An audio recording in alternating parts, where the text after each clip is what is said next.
Cerita ini adalah pengalaman saya sendiri saat bekerja part-time di salah satu mall di daerah Bandung. Saya adalah satu-satunya perempuan di tim marketing ini. Sebelumnya, saya mendapat informasi tentang lowongan pekerjaan ini dari teman SMA yang mengundurkan diri dan meminta saya untuk menggantikannya. Akhirnya, karena saya dan kelima teman saya pada saat itu sedang membutuhkan uang untuk biaya sehari-hari, kami pun mengambil pekerjaan tersebut.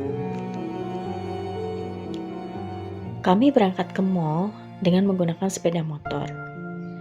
Saya berboncengan dengan Rido. Sisanya menggunakan motor masing-masing. Setibanya di sana, kami langsung menuju lantai paling atas. Tempat kursus kami memang terletak di lantai paling atas dan berada persis di depan tempat permainan anak Game Master. Lantai atas juga merupakan food court, sehingga banyak counter-counter makanan, bahkan restoran dengan meja dan kursi yang berderet di sana-sini. Aneh memang, ada tempat kursus di tempat seperti ini. Tapi bos kami memang mengusung tema bahwa musik bisa dipelajari di mana saja, termasuk di mall.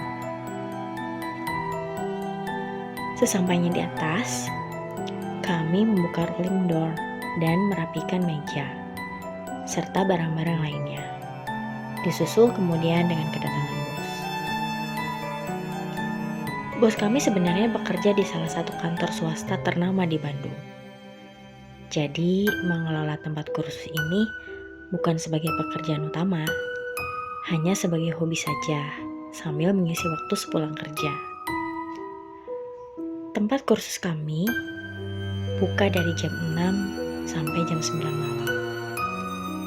Sebenarnya hari ini tidak ada kelas, tapi kami harus datang untuk meeting persiapan pagelaran musik yang akan dilaksanakan dalam waktu dekat. Tepat jam 8 malam, suara riuh dari permainan Game Master yang menggema ke seluruh lantai atas tiba-tiba berhenti. Dan lampu-lampu mulai dipadamkan. Mendadak suasana hening seketika. Hari itu seperti hari Rabu biasanya. Saya dan kelima teman saya, sebut saja Rido, Sulaiman, Ilyas, Angga, dan Kuer, selepas kuliah sekitar pukul 5 sore, kami berangkat untuk kerja part-time menjadi marketing di tempat kursus dan penjualan instrumen musik di salah satu mall di Bandung. Saya melirik jam tangan dan merasa aneh, karena biasanya Game Master akan berhenti beroperasi jam 8.30 malam. Hari ini tidak seperti biasanya. Food court pun tutup lebih awal, dan hanya menyisakan meja-meja kosong, juga kegelapan di beberapa titik. Karena merasa tidak nyaman dengan keheningan ini, bos kami mengakhiri pembicaraan dan membereskan barangnya.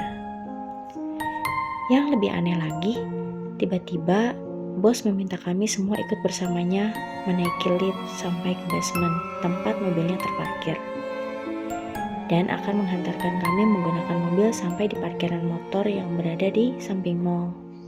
For your information, parkiran mobil dan motor di mall ini memang terpisah.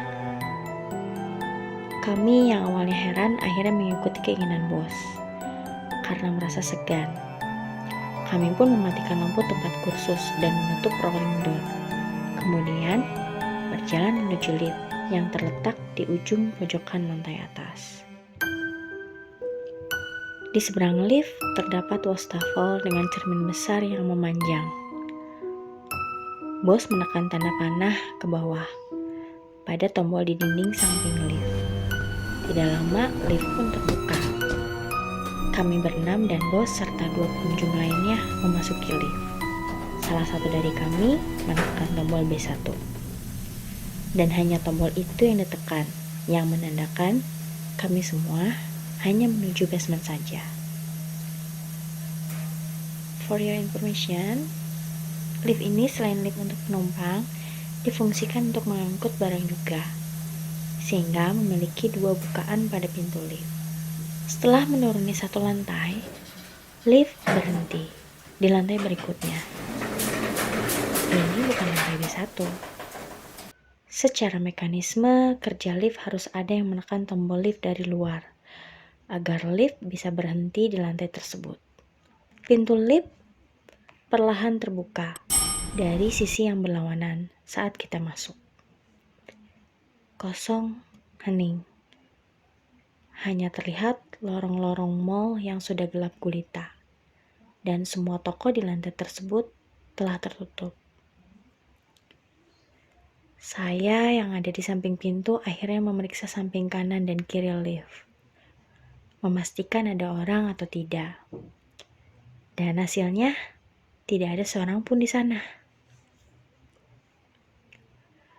Mungkin orang yang menekan tombol lift sudah pergi, menggunakan tangga, batin saya. Saat saya memasukkan kembali badan saya menutupi sensor pintu lift agar tidak tertutup, tiba-tiba lift terguncang keras, seolah ada sesuatu yang besar dan baru saja masuk ke dalam lift. Benar saja, alarm lift kemudian langsung berbunyi nyaring dan lampu overload atau kelebihan muatan menyala. Aku sontak melirik bos dan melihat wajahnya pucat, disertai dengan keringat dingin di pelipis matanya. Kami saling bertatapan satu sama lain. Dengan panik, bos lalu menyuruhku untuk menekan tombol penutup pintu. Di tengah kepanikan, aku menekan tombol tersebut beberapa kali dan nihil. Pintu sama sekali tidak tertutup, dan suara alarm masih terdengar memekakkan telinga. Tidak mungkin kami overload, karena dari lantai atas alarm tidak berbunyi, dan kami hanya bersembilan dengan lift yang berkapasitas 13-15 orang. Dan tidak mungkin juga salah satu dari kami turun di lantai yang gelap ini dan mengalah untuk menaiki tangga.